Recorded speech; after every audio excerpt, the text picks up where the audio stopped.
Yeah, like, hey guys, like Hey. the video, it should be like 10 seconds or something. Like 30 seconds is a lot of time, you know. That was like a little bit of a dance so interlude. good. I was like grooving over here. It was so good, isn't it? I was just like, yeah, mate. Let's carry on.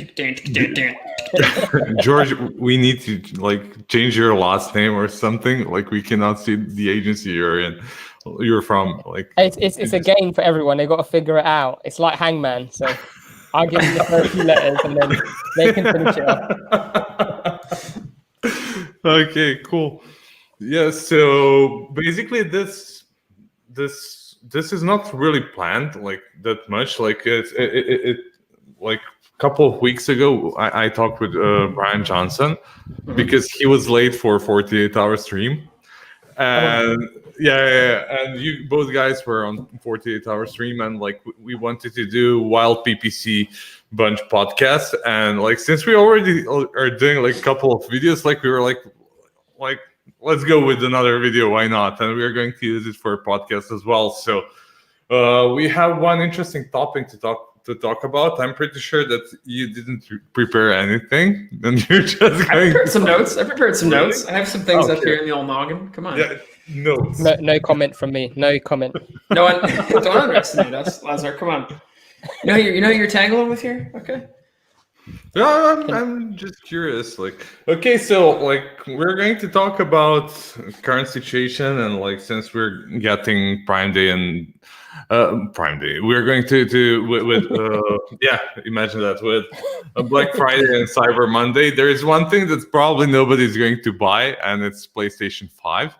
But like there are other stuff that we want to talk about. I'm saying about PlayStation because I desperately want to buy one, you know. Well, I just got an email from Amazon saying they're back in stock in the UK tomorrow. Okay, that's really good to know. Lazar has connections. He can make it work. I'll buy you one for Christmas, Liza. Oh, thank you so much. You're such a lovely guy. I'll hand deliver it too. Is it going to get lost? Yeah. He's gonna come by bike. Yeah. I don't know. Those this Serbian border and customs, they might just take it for themselves. Be like, oh, it's a PS5 in this box, huh? There is one illegal Spider-Man here. This is not allowed in Serbia. Yeah, so basically we are going to talk about like strategies and some ideas what to do in the next period, because it's going to be absolutely crazy when it comes to Black Friday and Cyber Monday. So like I know that you guys are doing a lot of different stuff from DSP to regular ads and have a lot of experience with Google ads as well. So like shoot from any weapon, you can talk about whatever you wish, how to help somebody to improve their performance during this period.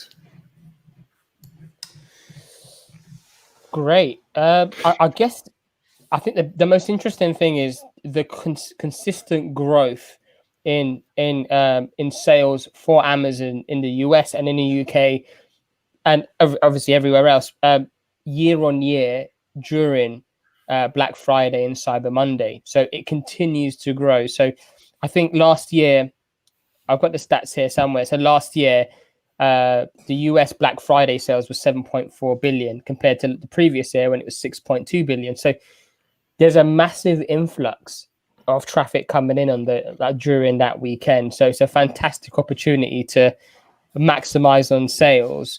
I just wanted to introduce with that, so I'll let anyone else carry on with anything else, and I'll dip in. Well, no worries. It was an awkward silence, so you jumped in, so it's okay. Yeah, but we're really pumped, like because at the end of the day, like as long as you have good products that have been selling well during the times they tend to sell well, if you provide good discounts, you're going to get more exposure. There is going to be more sales. So just bearing that in mind. And there are some accounts that we have. And I had a debate with my team because I put it on Slack. And I was like, right, guys, this is the question that I'm going to be talking about. And there's still an argument going on right now. And it started 2 days ago and it's carrying on with some people saying, look, it's not had much of an impact on a number of my accounts. It's not for everyone. Others are saying, that's not the point. It's brand loyalty. And we need to focus on that, getting your products to so many people. So that's the kind of conversations that we've been having internally about kind of Black Friday and the impact it will have. Yeah, we made a blog post recently about Prime Day and the growth comparing to the previous year, because like this year is obviously pretty crazy when it comes to literally everything. And like I didn't know what to expect. Like, is it going to be like huge peak during that one day, or 2 days, or is it going to be like the sales are already up a lot during like all days? Like, is it going to be like just a small bump on the road or something like that? So yeah, it ended up being like huge increase in sales during Prime Day, and that's and Amazon, like they did something really good. I remember that there was a lot of talk about delivery times and like how Amazon is going to handle all of it. And like what we heard, like this year, Amazon hired, I think, a lot of people, like 400 or something, maybe even more, and most of them in warehouses, I think. So it's working pretty well. And like I don't know, like did you hear anything like negative from your clients regarding like delivery times and so on? Like I didn't see anything specific that was problematic for them. The only problem that we've heard about is the IPI restrictions. So we have clients that have the intent to send in a lot more units than they're actually physically able to do because they're just restricted. Let's say they have a new product that's selling really well, but Amazon's like, nope, just 200 units. That's all you get. That's like really frustrating. And I would say that most businesses we work with also have at this point woken up to the fact that having like a 3PL in place as a backup is a really, really smart move if they already weren't doing that. So they have that in Europe and in the US, if they're selling in both markets. So they have that kind of second line of defense. And I think, Lazar, what you mentioned with the Amazon hiring people, I think it was 100,000 people at warehouses they were hiring. And that was in the course of, late summer into now. And it's amazing how many people they can onboard that quickly. That's unbelievable. And that comes from a place of knowing what that's like too. I actually worked at an Amazon warehouse years ago, so I was hired there too. I know what the onboarding process is. No way. Yeah. Nice. Can you share them? They probably changed a lot since then. I worked there part-time for peak season, which is now. They call this peak internally at Amazon. Nice. Yeah. Yeah, I agree so much with what you just said, Brent. I think the third parties is becoming an instrumental part in ensuring that you don't run out of stock during this period. And I think especially in the UK at the moment, we're in a lockdown. So same here in France, so people have money now. So we are seeing sales overall just increase even now. So to also couple that with Black Friday and Cyber Monday, and also thinking about Christmas now for those who are super organized and are looking into gifts, it's actually, I think this will not only become a weekend spike in sales, I think it will just drag on until Christmas. It might slow down a bit, but it will, I think, just nicely kind of see us through solid sales. I want to go back to that Prime Day idea. So what we did is use some tools we use to compare data and kind of chart things out. And we looked at the clients we had last year during Prime and the clients we had, the same clients, this year during Prime. And we compared their numbers from Prime last year to this year. And Prime last year was certainly better for most of them because I think Prime this year was in a very awkward kind of time of year. And for some of them, it was pretty ho-hum, overall. I'm talking about advertising data specifically. But, when we went in their accounts and looked at overall sales, it was also, kind of like middle of the road. If we look at the clients in aggregate, not just the ones we had Prime at this time last year, the picture is slightly different because we just have more clients in general than that time. But if we look at the ones that we've had that same time period, it was like flat, like there weren't some huge bump. And I think that, and I hope that people have extended the buying season. So there's websites, there's an e-commerce site that I buy bike stuff from here in France, and they have like a 2 weeks of Black Friday thing because they're trying to like spread out the shipping and anticipate the demand. And I was talking to my 84-year-old neighbor today, and he's this old dude. He says, I order 3 times a week on Amazon. He's always on Amazon ordering stuff. So he's getting in like the holiday shopping mode like early on. I think that that's my kind of hypothesis for what we're going to see, and I think we're already seeing right now. What do you think about, like, sorry for jumping in, like, what do you think is going to happen, like, in some new Amazon markets like Sweden or Netherlands? Oof.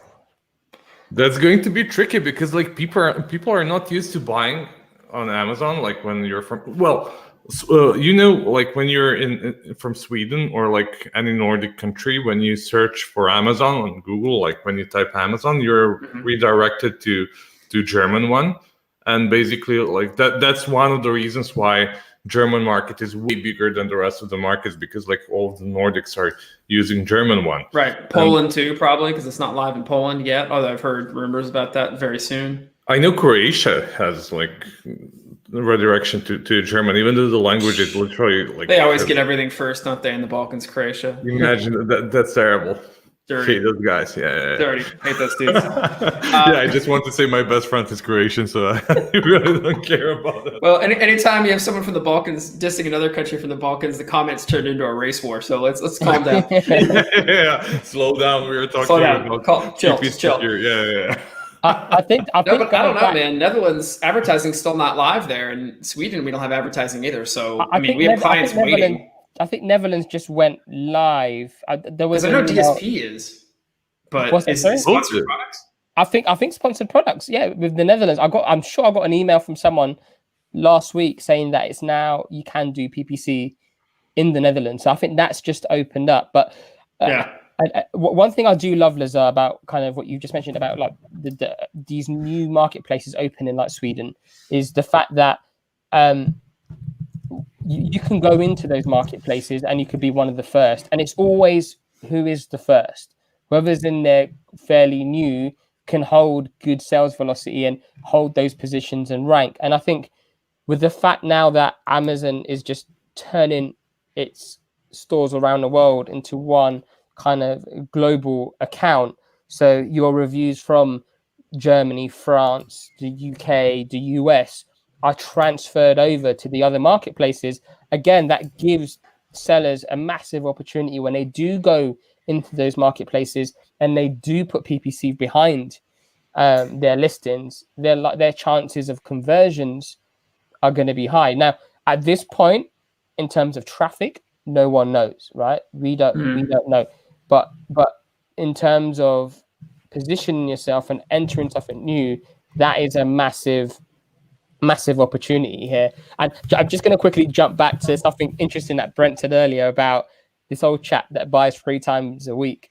I was actually having a conversation with one of my clients, and he was he looked a lot into this, and he's looking at development opportunities. And what's happened recently is because of the pandemic and because of how it's impacted the older generation, they are now being conditioned to buy more on Amazon, right? So they're getting used to buying more on Amazon. So what we have is a brand new demographic of people who are now seeing the benefits of shopping online, having things conveniently sent to their homes. So that's another big bulk of traffic that we'll be kind of getting through now that we might not necessarily would have been getting last year. So you can I can imagine sales will increase further across for Amazon as a whole. That's a great insight. Yeah, and this reminds me of something in DSP, which is like when you break out the targeting by age, it's like goes to 65 and then it kind of stops. Like there's no like 65 to 80, 80 to 90. I was like, whoa, they're missing my neighbor. Like they need to get him in here. It's like, hit him with retargeting ads, man. Like he's got a computer, right? You know. So no bicycle parts for him. No. I think he orders books mostly. He's a very interesting guy.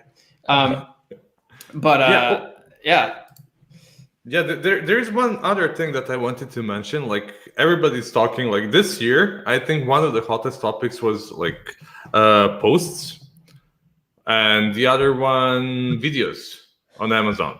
Yeah. And like video ads in US are a huge thing. Yeah. And they're introduced to, I think, UK as well now. And Germany. The first and of Germany, yeah. First of September is UK and Germany, yeah. And the funny part about Germany, you cannot use English version of your video. Yeah. so you need to translate it, and like everybody's talking like it's so hard to find like good video and that kind of stuff. Like Amazon has their own tool. It's a really bad tool, just to let you know. The VCB, the Video Creative Builder. Yeah, something like that. Yeah, it's called VCB. Yeah, it's a 15-second videos. And they said that like 15 seconds is like the right amount of like. It's because like they can create it from pictures, and that's one of the reasons probably, because like it would be super boring to be like 1 minute video, just pictures like moving around. Yeah. Well, it has a template and it adds that background music in there too. I think it's like. Yeah, it's something like products. Our countdown here that we had. Yeah, except shorter, except only half as long instead of that 30 seconds. Let me give you guys a hack on that, because that has been one of our biggest frustrations recently, because we got the notification from our Amazon agent that it's available in Germany and the UK. I've been prepping our German and UK clients to get video ads done. I literally copied and pasted the dimensions of what the videos need to be, the length, the audio spec, everything. I said, here it is in advance. Like a few months ago, it's going to come a few months ahead of September, saying it's going to come. No one did anything, right? And as we all know, in the US, like it's the video ads just perform so well. It's been incredible. Now, what we've done now, and this might help. I'm sure you guys are doing it, but like if you like, what has helped for us is, I was at a mate's house and he just showed me a video he did on Canva. And I was like, hold on, this is epic. Like, he just used Canva. He got all the text that he wants to put into the video. He sorted out the dimensions and the ratios. And we just have video ads for a lot of our UK clients. And because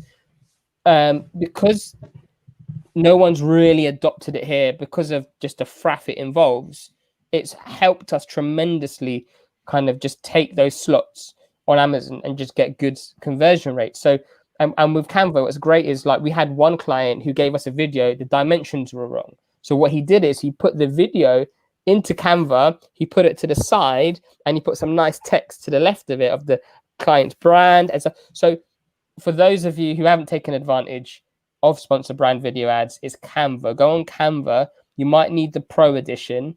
If you can't be asked to do it, I can put you in touch with someone who does it. I have no affiliation to him. He just does it. So that's kind of been a massive breakthrough for us. And that's canva.com/George. If you want to get that referral URL. No. It's just Canva. Or try, you know what? I encourage you guys, especially if you have a bit of time now, try it yourself. Go onto Canva, mess around with it. And there's so many YouTube videos. To be honest, I looked at it, I couldn't be asked, and I was like, Sam, can you sort this out for me? And he did. So that's just how I deal with stuff. But just have a go at it, because it doesn't need to be spectacular. It could just be clean and straight to the point, and you're taking those slots. That's similar to the custom image creative that's available with sponsored brands.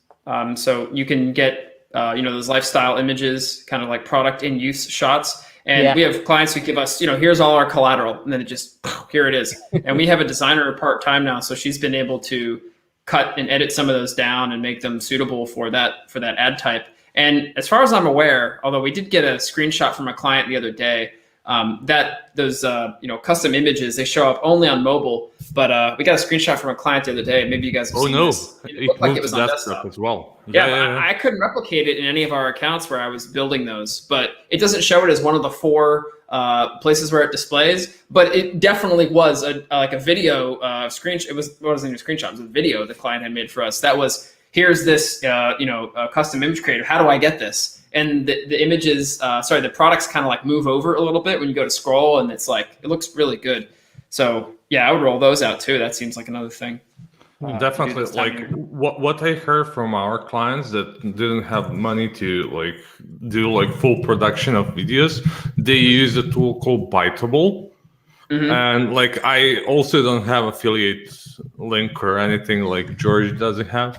It's just that I know that I just know that a couple of clients use their service, and it was pretty cheap, like under $50 a month. Amazing. Yeah, something like that.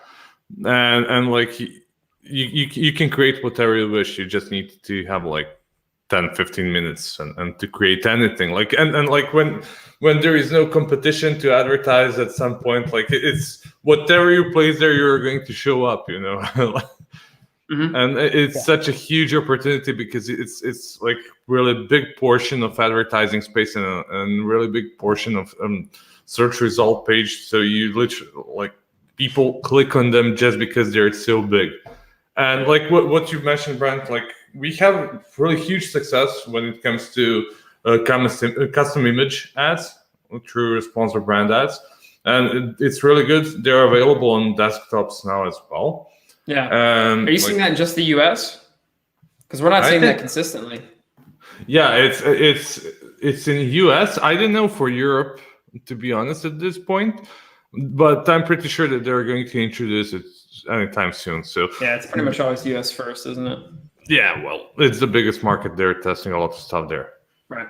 Yeah, I mean, this particular client's also in the US, and the screenshot video they provided was US. So anyway, very cool. So Biteable and Canva, both great options. Yeah, it's amazing. Video production used to be something you had to spend $700 on Adobe Premiere, and now it's like, nope, just use a web app that's $50 a month, and you're good. Amazing. Yeah. As we learned, these videos don't need to be Hollywood quality. No. Yeah, I recommended some of the clients just to take their phone and record that, like whatever, because there is nobody else, like especially in Germany, like when you compare the amount of people that are advertising in the US, probably somebody else in the field is going to have any kind of video, but in Germany, probably nobody is going to have it. Only problem that you would have there is to translate everything to German, and that includes to have audio translated and also text to be translated in the video. So if you have any kind of text or so on, like. Well, the trick with audio is just have some, like generic soundtrack, but then use the subtitles in German, to convey. Because people are watching, I would guess, we don't have the numbers on this, but I would guess most people are watching these videos, if they're on mobile, on silent mode. Like they're just scrolling through Amazon, they see it, they have to tap to enable the sound. Most people don't tap. I would never do that. Like if I'm out public somewhere, not that we do that anymore in the era of COVID, but like I don't want to be annoying people next to me with like some random ass video on Amazon playing. I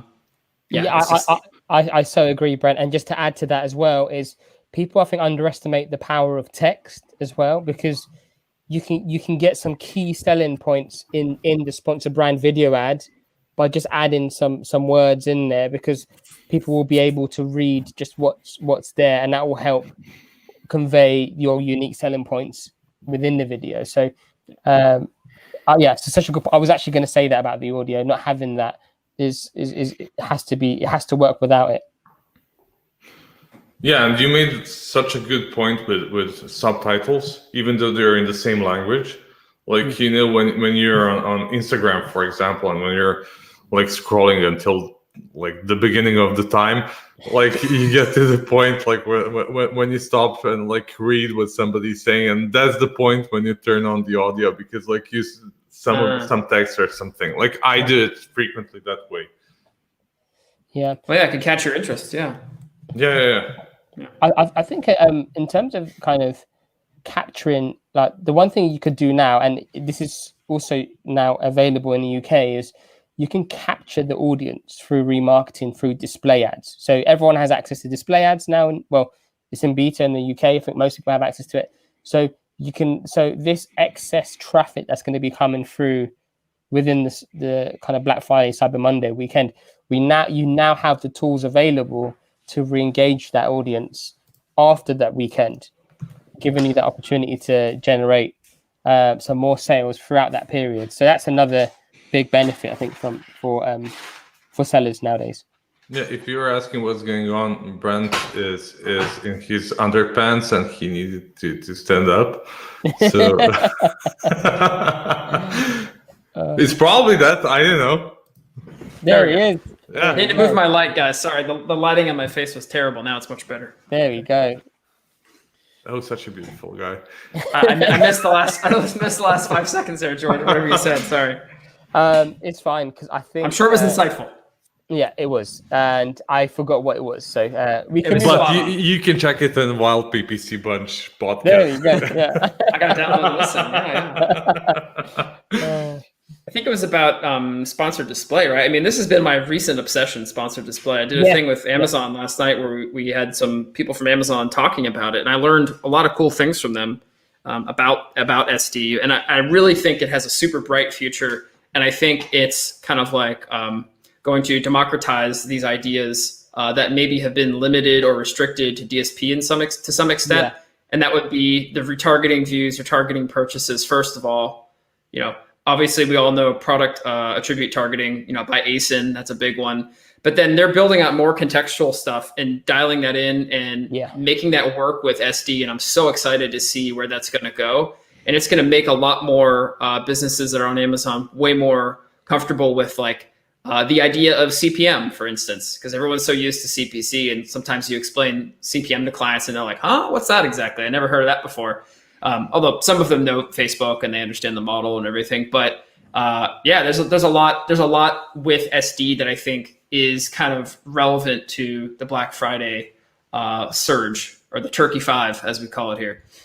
Yeah, and I think one of the big advantages, one thing I can see coming with display ads is different sizes of ads. So at the moment, it's kind of fairly limited to the areas in which those ads serve, but it's gonna increase because that's what we have with the DSP, and they seem to be filtering through the features of display ads from DSP. And what I found very, very interesting is I was just doing some searches on Amazon the other day, and my issue has always been with any display advertising Amazon does is that you'd have to, on a desktop, you'd have to scroll down to find those ads, right? But recently they've started serving ads above the main product. It's a very long product. That was a very long ad on top of the product. Now, if the offering of that product is better than the main product, it's got the best positioning. So I think there's a massive opportunity for that particular position, which is being pushed out a lot in the US, and in the UK. That slot is available, but it's mainly being used by Amazon. So it's not being really utilized here. But that's another slot that's going to help. But unfortunately, that's not going to be helpful for Black Friday for EU sellers. But for the US sellers, if you are doing display ad, that mobile ad is going to be really good, especially if you add a coupon. It just gives it that additional push, the ad.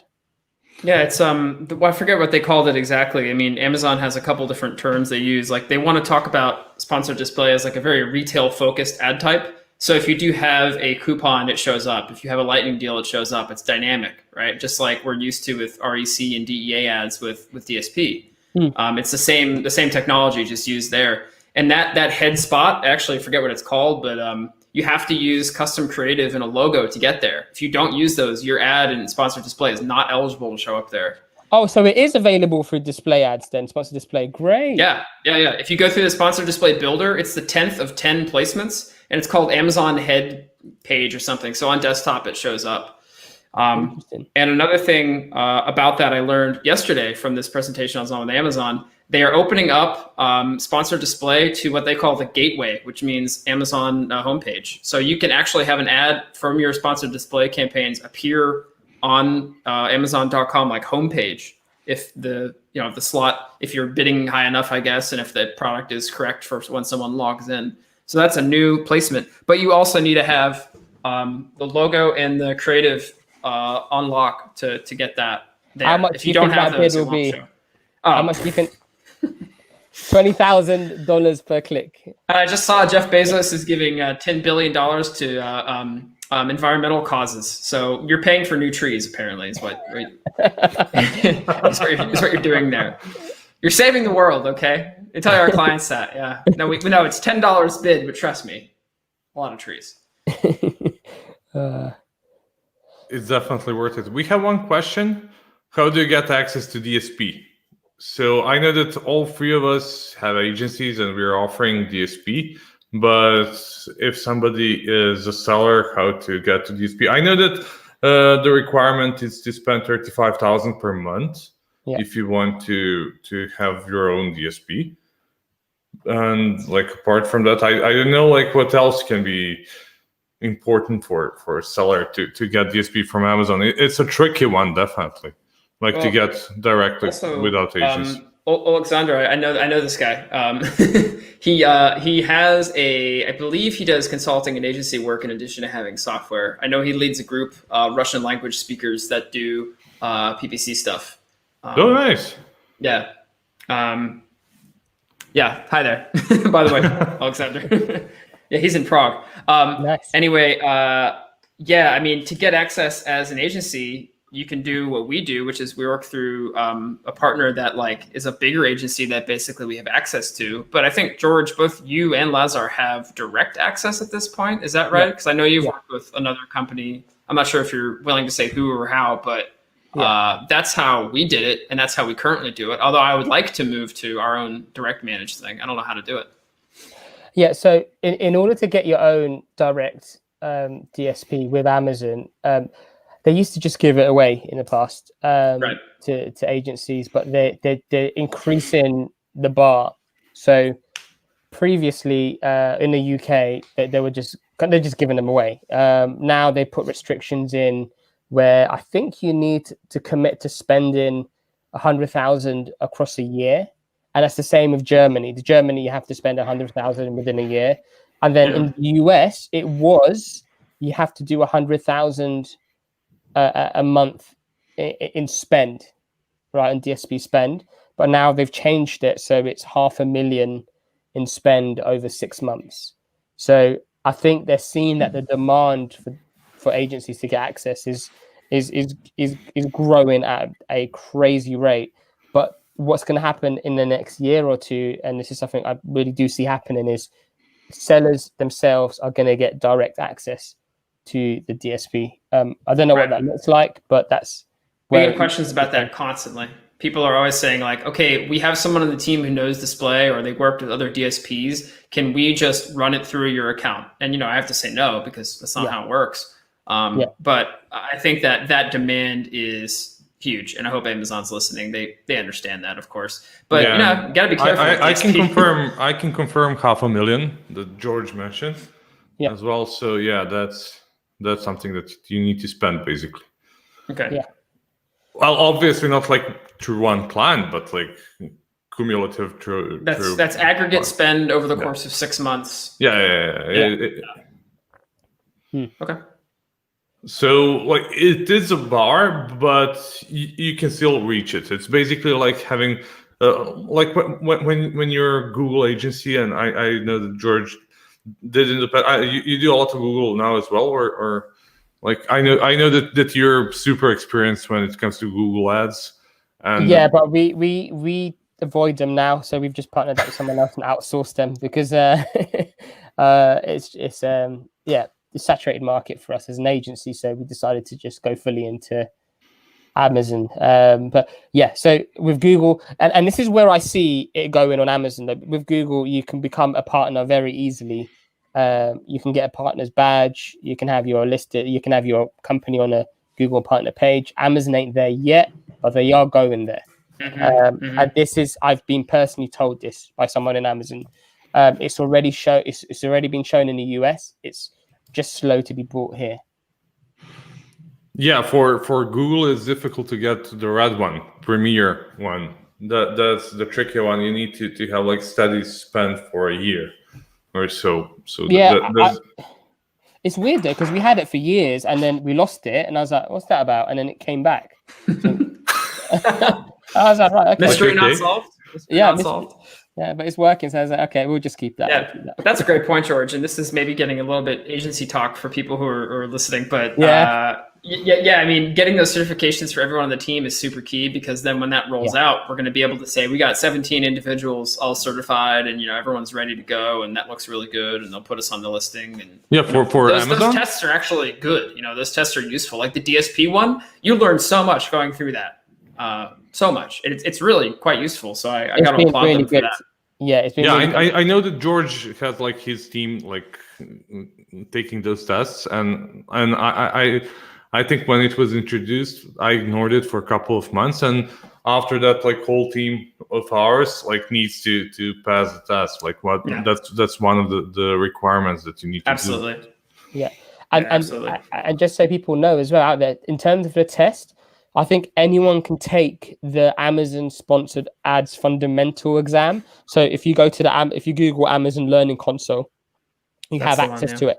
However, there's other exams. So the one that Brent's talking about, there's about 4 other exams right now. I haven't checked in a few weeks, but there's 4 other exams that you can take, but it's locked.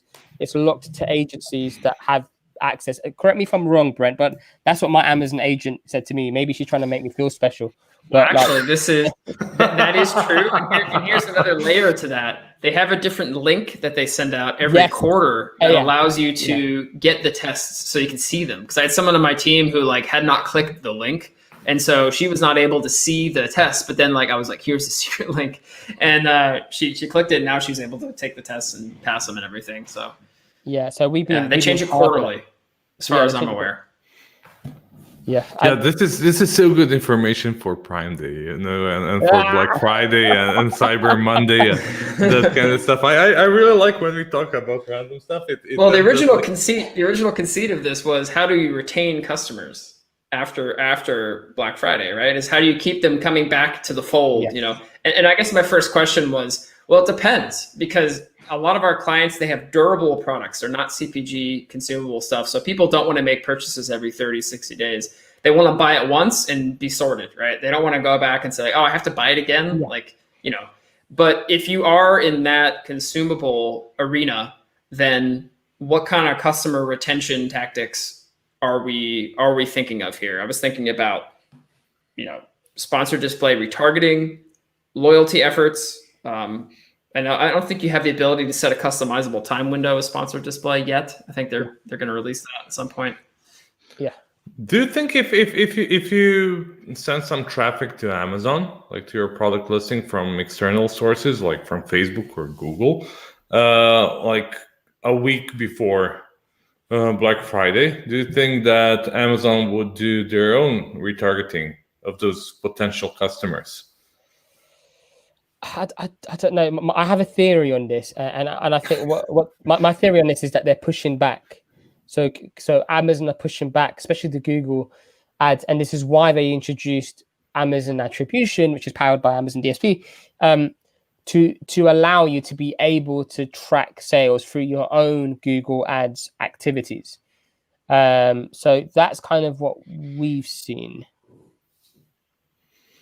Yeah, makes sense. The only problem like that we saw with attribution, we went super hard on attribution at one point, and we slowed it down only because sellers are expecting the same amount of sales from spend going from external traffic comparing to the one that you spend on directly on platform, because it's not the same thing.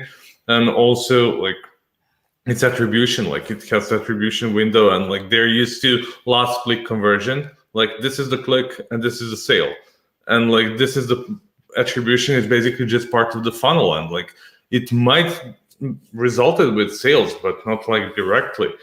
Like it might be part of the process. And like when you compare UTMs and stuff that you can create from storefront analytics, comparing to sellers that are doing attribution, like there's a huge difference. There is a really big one. Like for ads that are coming from external traffic using UTM that was built from analytics on storefront, you're tracked only for last click, and the opposite is going through attribution, and that's something that you should definitely be aware of, like if you're combining those two. And it's really hard to, like, one of the biggest issues that we're having with attribution is basically sometimes we are becoming like quartile software, where like you build bunch of campaigns with like single keyword campaigns just because UTM that you're using can track only one campaign, and it cannot track keywords inside of the campaign. And like that's why you build like campaign that has like single keyword, and that's how you basically know what's going on outside of Amazon when you're redirecting traffic back to Amazon. And like that's the only way how we can see it at this point.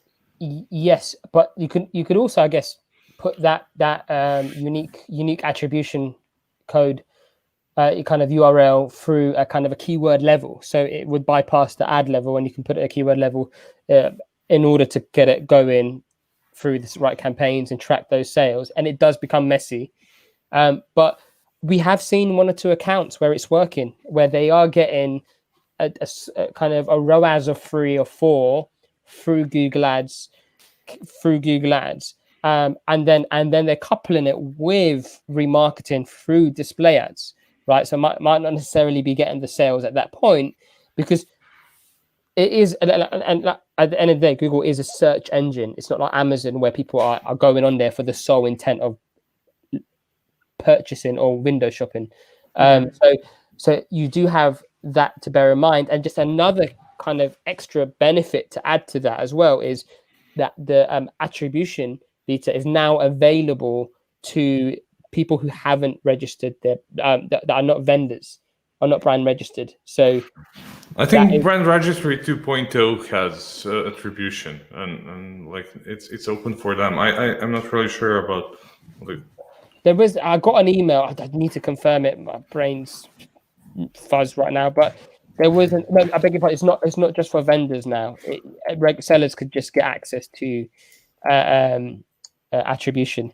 Mm-hmm. But it's unclear to me. Do you need brand registry 2.0 or not? Because for some things you don't, like sponsored display.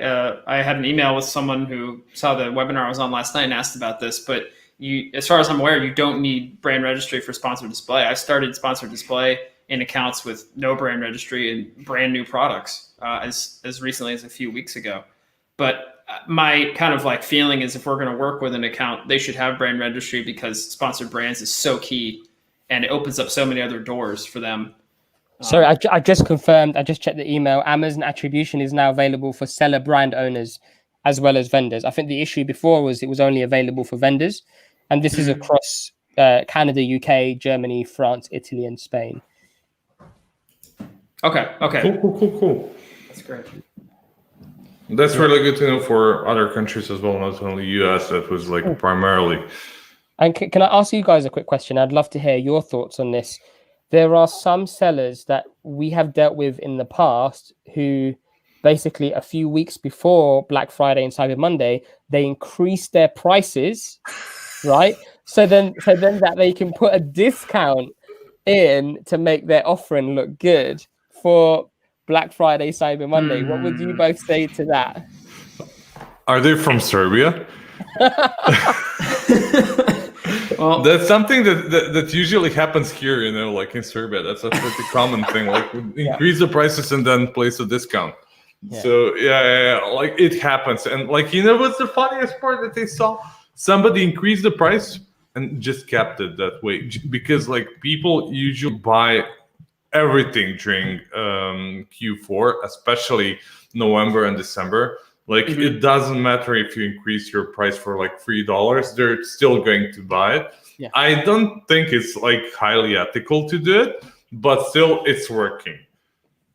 There's 2 ways to look at it, because we definitely have clients that will increase prices based on the demand they're seeing because they don't want to stock out. Yeah. And that's, I think, it's very, very common in the Amazon world. But keep in mind, Amazon knows your historical price and how it's fluctuated. And there's all these extensions. I can think of Camel, Helium 10, all these things.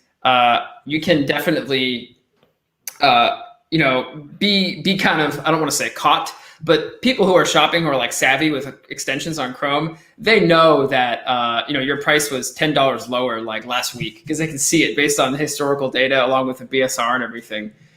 So if you're going to say $10 up and then like say $10 coupon, I don't know. I mean, hey, it's pricing is a thing that's in flux. It is not always going to be solid. It also depends on sourcing costs and time of year, demand.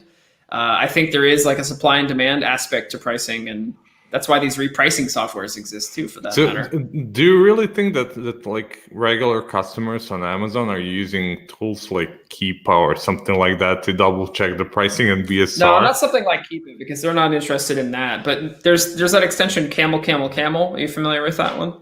It's a hilarious name to say. But there's also Honey. You know that extension. Yeah, I use Honey. Yeah, but these things, like, they give you an idea of historical price on things like Amazon because they can scrape that data. So, millions of people are using those tools. It's not like those are some niche thing for nerds only. It's, it takes 2 clicks to set up in Chrome. Yeah. So, people are aware of that stuff. So I would say, be cautious with that. Yeah, that makes a lot of sense. Thought I'll throw that in there. Yep.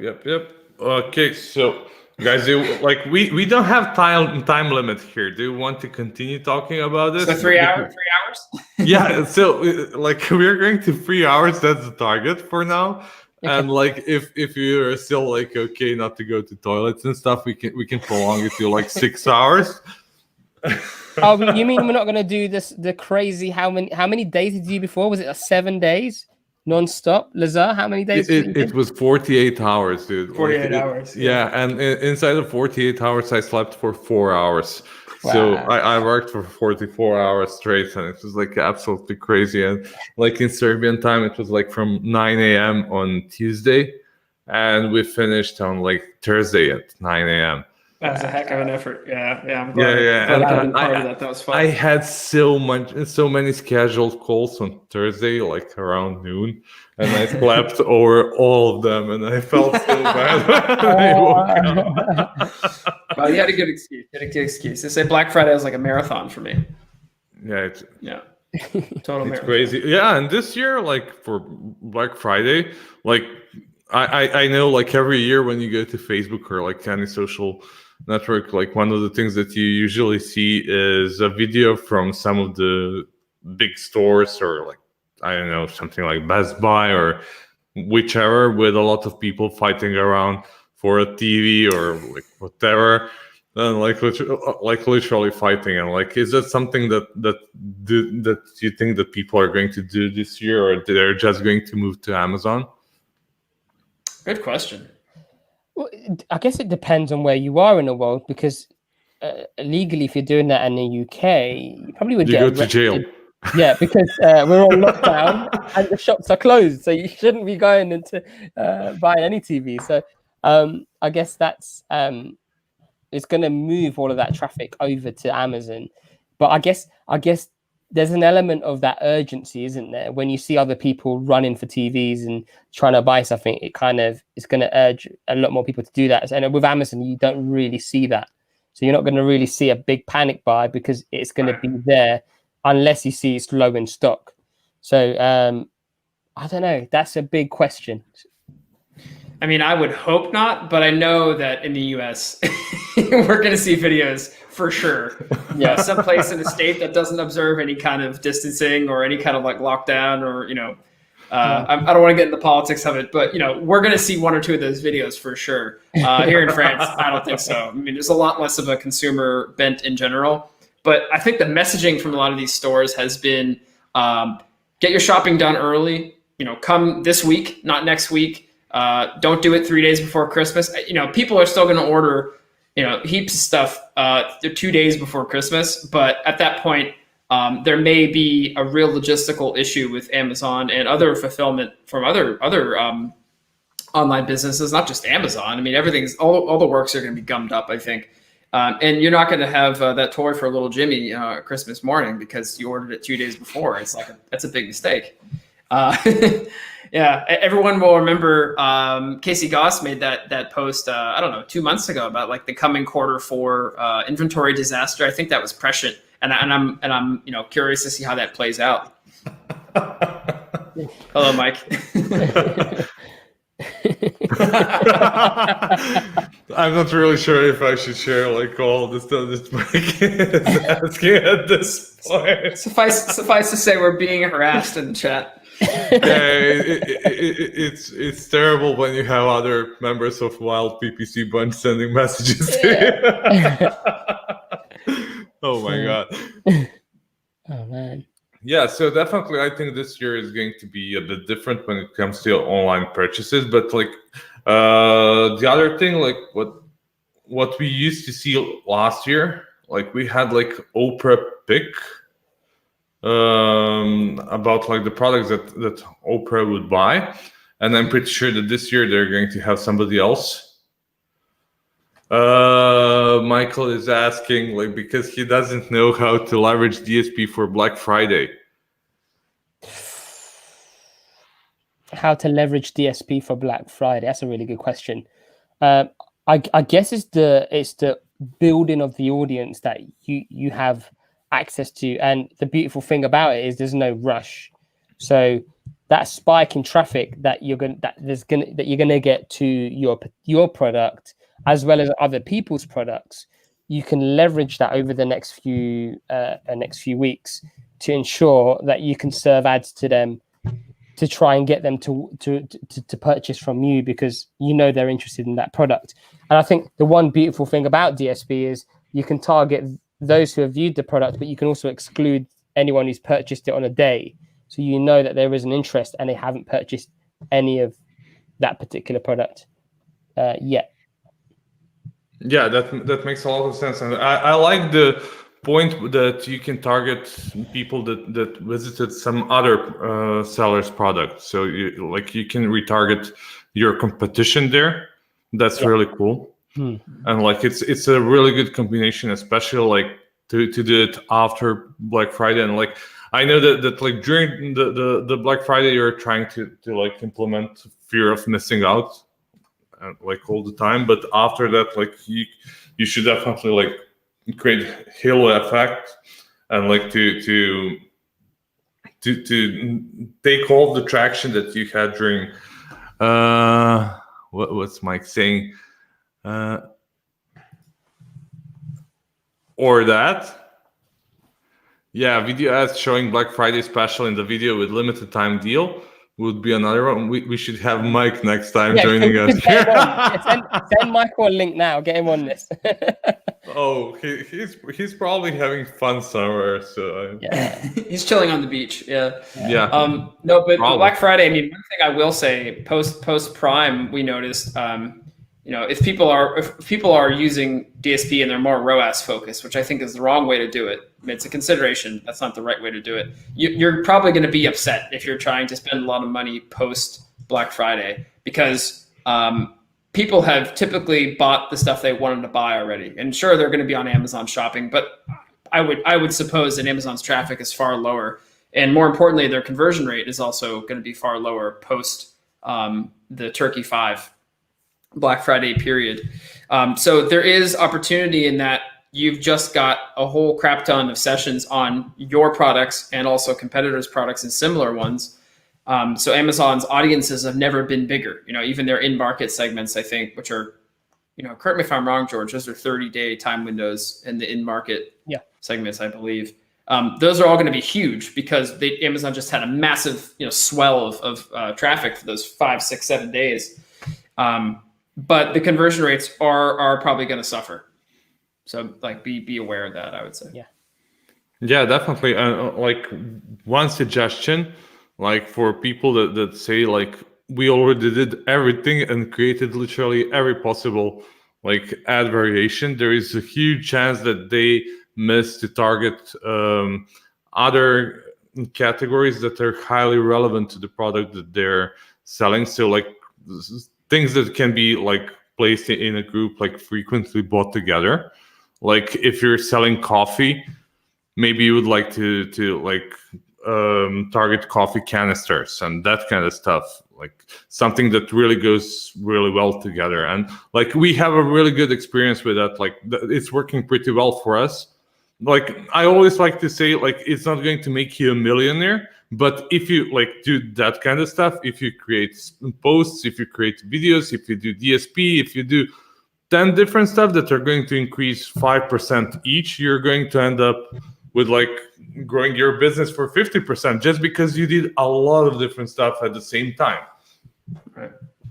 Yeah, and if you could also get some of that external traffic to come in at a lower cost, and you're engaging with people at a fraction of the price of what looks like a more and more expensive CPC bid that people keep getting with Amazon because its competition increases, you can then have a complete marketing communication structure in place. So you're re-engaging with those who've engaged with your brand through display remarketing. You're finding people who have considered your brand, and you're getting different groups of people, and you're pushing traffic to them, because that is something that I think sellers need to do more of now as well, because you're getting the bigger brands coming into this space onto Amazon, and they come from that world.